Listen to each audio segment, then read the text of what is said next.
All right, Glenn Schumann, in theory, has the best defense in college football coming back. Dean Legge, Ryan Curley. Ryan, are they going to have the best defense in the country again this season after what you heard today? You almost have to think so, and it starts with just the talent that they have. But then when there are people like Glenn Schumann who are in place, it gives you more confidence in a defense like that. But they return a lot of key players from last season. They're only missing a handful of defensive players from last year. They certainly have a chance to be the best defense in the country again, and I think they will. Yeah, Glenn is not a quote machine, and when you No. go to the yeah, when you go to these things, we really only talk to Glenn about well, it depends on the year, but usually 2 to 3 times a year, and that's it. Um, he has done a very good job with this defense. Obviously, I think Dan Lanning gets a lot of credit for what got there before Glenn. Will Muschamp's still around, Kirby Smart's still around, but it's pretty clear to people that I talk to inside the program that it's Glenn. He's the guy that's the defensive coordinator, and he needs to be given the credit and criticism for that position. But this past year, they didn't have the same dominant defense in terms of individuals, and the results were not the same, but pretty close. Is that what people should be expecting this fall? Yeah, a year ago it was this, oh, what's this drop off going to be with the Georgia defense losing all those players? And yes, there was a drop off, as is going to happen when you have an elite season for a unit like that in 2021. But it was still what one of, if not the best defense, a top three, four defense in college Well, football. I I mean, don't there are know. only a couple others that do as well statistically. But from a number standpoint, for sure, it's been the best defense the last couple of years. And then from an eye test standpoint, when you see the players they have running around across the field at all three levels, the athletes they have, when you like just a Michael, like just heading into this year, you're gonna have athletes like Michael Williams and Smile Mondon and Malachi Starks at each level. I mean, those are, you could probably argue that they're the best athlete at their position in the sport, all three of them. I mean, that's what you have at Georgia. Some of that gets credited to Glenn Schumann. Some of that gets credited to Kirby Smart. Some of that is the athlete themselves. But they're all pieces in this giant machine that is UGA football, and Glenn Schumann's a big important one. He really is. Talk about big and important. I've got an offer for you that's you're not going to get it anywhere else. Got a couple free things for you. All you have to do is sign up down below. You get this magazine for free. It will be mailed to your residence or PO box, whatever. And then Red Zone's going to give you a free T-shirt. Our friends at Red Zone. In addition, any item in their store online, you're going to get 20% off any store. Okay, 20% off any store. One other thing free. If you order Double Dogs and you sign up down below, you're going to get September for free. Take advantage of this offer while you can. I wonder. So, not that long ago, there's this discussion of how can you tell when if these guys are going to be good or not. And we're talking about the defense, so let's just stick with that. What is the over under for these first two games? Is Georgia giving up 20 points in 2 games to non-power five, power 4.5? What are we calling this now without the Pac-12? What is the over under for the first 2 games of the season, Ryan? I mean, that's important. What's the answer to that? Yeah, I think I lost you for a second, so Oh, I missed your entire thing there. So what was the question though? well, I think people lose me all the time. Here's the question: the first, how are you going to know? How are we going to know that this Georgia defense is good? Let me just spiel for a You're second gonna here. you're gonna know a little bit in game one, right? I mean, you're gonna know a little bit just from the eye test. It's easier for us to say that after one game last year when they play Oregon, Oregon. an offense that ended up being pretty good. Now game one is game one, and things got to get figured out. But how are we gonna know? I think first of all, we already know partially. I think Really? one, we already know because we already know so much about their personnel. It's one of those things where, I mean, something would really have to happen if this is not just a really, really good defense, right? I mean, don't get me wrong. When you lose people like Nolan Smith and Christopher Smith, They right, lost. to They lost Nolan beats. Smith. Yeah, they lost him halfway through the season. They didn't play some games without Jalen Carter. And as much as I say, maybe they don't have a game record on the defensive line, was the defensive line just a disaster when he wasn't around? No, they were still a really good defensive line. Right. So I think we already know a lot about the Georgia defense, and you can say a lot of things about them heading in. Do we know exactly how this unit's going to be? No, but it would be surprising to me if they just fell off a cliff. Oh, that's not. I mean, listen, you're right. And last season, Oregon averaged 500.5 yards. So They were the number. Georgia, one of the top offenses, Yeah, averaged 500 yards. Just to put it in perspective, like, correct. And we have a slight delay. So when people get really jolly about me stepping over Ryan's, this time it's not on purpose. Um, so Georgia's defense a season ago, we saw we saw a game into the season that they were able to stop an offense that was as good as their own offense. You know, game one. Now Ohio State was better, I would say, than Oregon on offense, but Ohio State came in ninth overall. Oregon was sixth. The Dogs fifth. I think all you have to do is watch. I mean, I've been, part of my bias is when you play, um, you know, the results are great and everything, but when you played in school and when you played in college, and it's how do you feel? Do you look the way that you should look? Because a 5-point win over a really good team and you didn't play well, sometimes that's not as good as really executing, and you've won by one. So each game is different. I think we'll see immediately, like as you say, what's happening with both of these sides of the ball. Because if guys are out of position, then you got a problem on your hands on the defensive side of the ball, and then you're going to get gashed because they're playing some offenses that are pretty decent this season. Decent, maybe not unbelievable.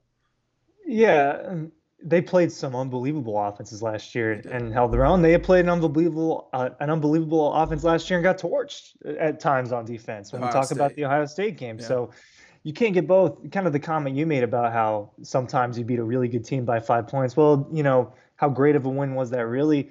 I mean, the defense had its moments last year, right? Oh, the Missouri Kent game. State allowing, you don't really think that Kent State's going to score a couple touchdowns. You know what I mean? Heading into that, you don't think some of these things are going to happen. Did you think Missouri was going to put up 20 against Georgia? You really didn't. So there are going to be No. some slip ups maybe, and 2021 definitely had its slip up in the SEC championship game. That's almost a little bit of a different story, but still a slip up. Um, I think we're going to know very quickly with them is this defense for real or not, and then it might take a Missouri game to find out. Um, is this team going to win a championship? But we don't know when that will kind of could be the Carolina game. It could be that first game. They could, Well, I mean, it could be that first game, and UT Martin scores an early touchdown, and all of a sudden, for the first couple hours of the college football season, people are going to be worried about the Georgia Bulldogs. I mean, that can totally happen. so the 8 quarters of football from Kent State to Missouri was probably the worst combined quarterage, if that's a word, that Georgia played this past season. Now, all that said, you know, with Kent State, some of that was Georgia's mistakes. The Lad McConkey failure. Listen, that's the worst game Lad's played, and he still had a pretty good game, to be honest with you. Against Missouri, against Missouri is the exact definition of playing a game on the road in any league. Like, Clemson playing in the ACC comes to mind. Like, you don't think it's hard to play at NC State? Because I do. I mean, I think it is. It's hard to play on the road, and you almost always play on the road in the league, and the league understands whatever league you're in. They know you. They know you. They're not scared of you. They might not beat you, but they're not scared of you. So when Georgia goes to Auburn, I do think that will be a noteworthy game. I don't know if it will mean they lose. Um, but it could mean that they get pushed, and you know, there's something to be said for that. I mean, they earned their championship last season. You've written about Missouri, Georgia a lot, and your time covering Georgia, I don't know if that's the most consequential game because a loss would not have cost them a championship at all, but like it might be number three behind Alabama National Championship and Ohio State Peach Bowl. Yeah, I mean, it's definitely up there as far as implication, Right. but you are right. It For wasn't what for what wasn't it necessarily a is, terminal game. They could have still went on to win the SEC without that, beating Tennessee and everything. Um, but the Tennessee game was not terminal as it turns out, which is even no, crazier. that's a game that week leading up to it discussed it as being possibly a Yeah, terminal but game. well, Heather Dennis, who I think does a pretty good job at ESPN personally, but some of the stuff is just but Georgia was not going to get left out of the playoff last year. But I don't know if you recall this or not, but my view of the Tennessee game was, Tennessee is going to have to really play well for Georgia not to beat them, and they did not play well. I don't think Tennessee played well, but I think they didn't play well because of the Dogs more than anything. Now, um, you know, I don't know. I think it was a lot Georgia, and I think it was a lot being at Samford, and but Georgia has to go to Neyland. They have to go to Jordan Hare. They have to go to wherever else it is. There are places they have to deal with. Vanderbilt's not going to be tough necessarily, and then of course they'll have half of the crowd or more in Nashville and Jacksonville. So their real two challenges, just like in 21, are going to Neyland and going to Auburn. And if they survive those two things, I would say, Ryan, they probably will have an undefeated season. But what Arian said the other day is true. You cannot win the national championship right now, and they're going to have to build from right now forward. And what Glenn is doing every single day, what they do matters so much. And what Glenn and them are doing right now will totally matter in November. Period. Yeah, and today is the first day of full pads for them too in this fall. But I think too, when they go to these places and you are number one and you do get a people's best. People get juiced up to play the best. That is a real thing that you see, and they're gonna have that target on their back until they lose one of these games. And going to Auburn, or they might get Auburn's best when the best rolls into town. You definitely saw that was Missouri, and maybe it wasn't Missouri's best game of the entire season, but you got a lot of heart that came out of it, and you can't Yes. really measure that, but you can see it and feel it when you're in the stadium if you're getting a team's true effort. And I think that you get that with a lot of teams playing against Georgia because it is easy to get excited to play the number one team when you're a young athlete. I mean, a lot of them probably have that circled on their schedule months and years ahead of time. Well, so much of Georgia, unfortunately or fortunately, however you want to look at it, can directly be compared to Bama. I mean, I think if Georgia loses, Georgia's going to have a target on their back for a while now. And that game at Texas in 24 is going to be really challenging for Georgia to win. And obviously the game in Tuscaloosa, they're not going to win all these games. So, but they could. But the only way to rip off 4 national championships in a row or 3 national championships in a row is to win the first one, which they did, and then they backed it up with this next one. They have the players to do it. They of their next 30 game, I would be 31 games in 24. My head is starting to hurt. It might be 20. It might be 31 games. They can win all 31 of those games. There's no team out there that Georgia certainly loses to in college football. But there are plenty of teams. Are there 10 teams that can beat them? I think there's more than 10 teams. Like I think there are a lot of Oh, teams so okay, that you're probably can right. beat you. Yeah. But we're talking about 10 teams that we think if they matched up a lot, they maybe win more than one game in those out of those 10. Yeah, there's not that many. Right. There aren't that Okay. many Okay. schools. You know what I mean? Let me Yeah. rephrase the question. How many teams in college football as it stands today in the 23 season could beat Georgia more than once in a 10-game situation or just a 5-game scenario? Ohio State, See, but we don't know Alabama. about this coming version of these teams. Well, It's come almost on, like I mean, just placate me here in the yeah, limited Ohio time. State, Alabama, you'd probably throw LSU into that conversation. You'd put Michigan, those four off the bat. They almost feel like that five seems to be starting to get classified into its own tier. What about Like USC? LSU starting to sneak up. Yes, when you have a player like that, Right. you have to say yes. I think you have to say yes. USC, I wouldn't put Texas in there yet. I got to see it. I do think they're going to be a good team, but I got to see it. Clemson, Tennessee, Penn State are all in that next. Be that good. One more Um, time, Ryan. I spoke over you. What'd you say? I don't think Clemson might win the ACC, but I don't think Clemson's beaten Georgia twice. Okay. Uh, and Florida State, it's going to be the same Florida State. conversation with them too. A team that a lot of people think is going to be really good. But when we're going past that, do you really think that these teams would beat Georgia twice in a season if they had the chance, or in a 5 game stretch if Well, they play? Georgia couldn't. Georgia, as good as they were in 21, could not beat Alabama twice. No. So, I mean, uh, there. This has just really been a really good time at Georgia. Obviously, it's been a spectacular time in the league, and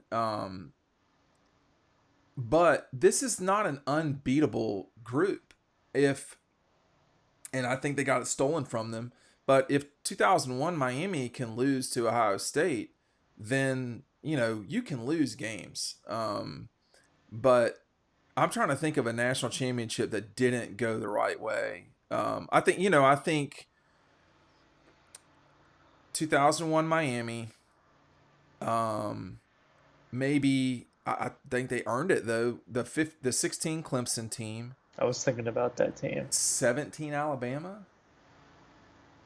I mean, See, that's the you thing win like that. with those 2 games. It's kind of like with those 2 games put together, they kind of. Oh, you're talking about 17 Alabama against Georgia. Yeah, I Yeah, mean, I like mean, I think who wins it should. That's where I'm I at. would There are say, yeah, I think for a championship game, I don't think it happens a lot where it's like, wow, that team really just shouldn't have won that game. right, right. I mean, like this. So this gets back to the discussion of TCU and Michigan from last year. Like you and I were watching that down below, or was that Dylan and So I? we watched some of that on the fields, right? With Yeah, the because it was on in the I Mercedes-Benz mean, the big whole place was circle going jumbo. crazy. The place was well, the Ohio State fans were going nuts seeing Michigan lose. I think that Well, was a lot. I think that was a lot of the source of the noise. there's no doubt, but I think that the Georgia fans knew Oh, too. there was a mini victory in that game. Yes, There was a mini victory in that game, and it was, this matchup is not going to be tougher. But I mean, here's the point: is they've got to stay with the task that's right in front of them, right? That's something that gets talked about a lot for it them. should. Schumann talked about that today. Just upholding the standard every single day, upholding practice today. When sometimes when people ask these coaches about their goals, they will not answer past just practice in that one day. Um, Yeah, I mean, and whatever. it gets corny, but You know. these are the things that are making them champions, and Yeah, it but is what it is. like I do, and what we've continued to build at Dog Post that like we can talk about aspirational things, but you're smiling, but like if you don't No, do, yeah, yeah, good. And we do talk you have about to do stuff, the little stupid stuff, and it's but not. yeah, no, it is. It's easy to compare when people talk about that. You compare it to your situation, and so I think about that, and It's not it is. dissimilar, except It's we're about just not support. lifting weights and all that. No, it's not. And it's at every sport at every level too. A high school softball game or a professional tennis match. It's little stuff. Little Oh, stuff. I can assure you, it's little stuff in tennis. It's all very annoying. Make you slam your racket, break it. Have you ever broken a racket before? No, but I've slammed my fair share, but So there's I've yet no to get mad enough to really break one. in the moment. First of all, tennis rackets are very expensive, or they used to be, and it's very disrespectful to the person or who has bought you the racket slash if you've gone out and earned it. There's really not much a better feeling as someone who played tennis at a high level. There's nothing better than slamming your racket and breaking it into complete shreds. It is so awesome. The problem is 10 seconds later you don't have a racket anymore and you look like a dude. Look like a word I'm not going to use right now. So it's not an ideal situation, but I've um, never been good enough at tennis to be that mad. but let me say this real quick too. Being mad does not pay off. It means you're not in control Well, I think channeling your emotions, but correctly, but that's not being mad. Being mad on a football field, how's that going to help Carson Beck? Was he going to throw it harder well, and I what get the definitely ball think tipped because you if the overthrew it? coaches are talking about your quarterback, you'd want them to be as level-headed as possible. Yeah, but But dude, but yeah, no, yeah. I mean, I'm you looking can't. at I an could totally.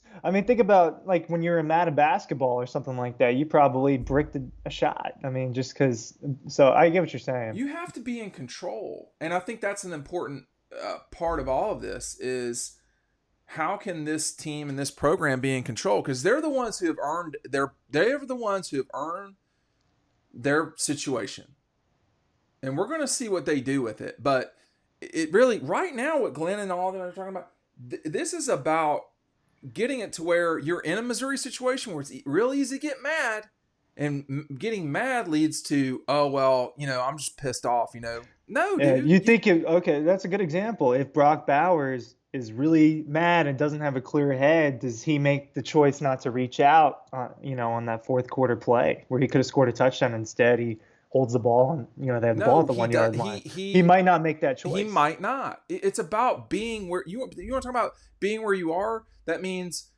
when something bad happens, that it is isolated to that moment and that moment only. And I can tell you right now, as a 40 something, that's hard to do. It was vastly more difficult when I was in my 20s and teens in these cases, because when things go bad, you immediately think about what is bad that's coming next. And momentum really matters and hurts in college football more than anything. And I mean, thinking back to Miami winning or losing to Ohio State, certainly Clemson with their situation winning the national championship against Alabama the first time, that was a momentum game. And they got the ball last, took it down the field to score. Georgia, to their credit, they don't win the national championship in 2021 if they, quote, get mad, because they were not playing well. They needed to calm down. They needed to play correctly. And once they did, they were the better team. And to me, it really wasn't that close. Alabama fought, but they weren't as good as Georgia that time. And we're going to see if they're better than. Is Alabama better than Georgia this year right now to you? I don't think so. That was a quick answer. Definitely not at where we're at. I don't feel that way. Okay. I mean, do you? I don't think so, but I do like you. You're listening to me too much. I want to see them play. Like, if people ask me what was going to happen, let me watch the first quarter, and I'll tell you exactly what's going to happen in a game. Yeah, well, I have my pre-opinions and I have the opinions that I want to develop. But I do not think Alabama is as good as Georgia is Right in now. 2023. Right. Yeah. I don't think so, but we'll see.